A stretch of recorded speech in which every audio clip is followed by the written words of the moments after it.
gözleri, gücden düşüp taqətsizdir dizləri. İndirməyin zanağıyar gözləri, gücdən düşüp taqətsizdir dizləri. Qulağımdan getmir hala sözləri, qulağımdan getmir hala sözləri. Otayda yarım qalıb, yazın baharım qalıb, öldürür bu dərd məni, bir gül camalım qalıb. Otayda yarım qalıb, yazın baharım qalıb, öldürür bu dərd məni, bir gül camalım qalıb.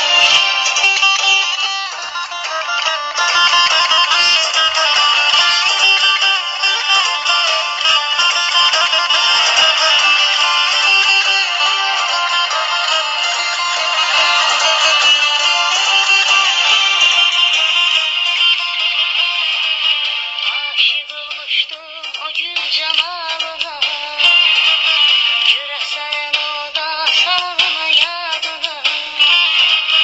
Aşık olmuştum o gül camalına, görəsən o da salırmı yadına. Son nəfəsdə döyüm çatsın bağdıma, son nəfəsdə döyüm çatsın bağdıma. Otayda yarım qalıb, yazın baharım qalıb, öldürür bu dərd məni, bir gül camalım qalıb. Otayda yarım qalıb, yazın baharım qalıb, öldürür bu dərd məni, bir gül camalım qalıb.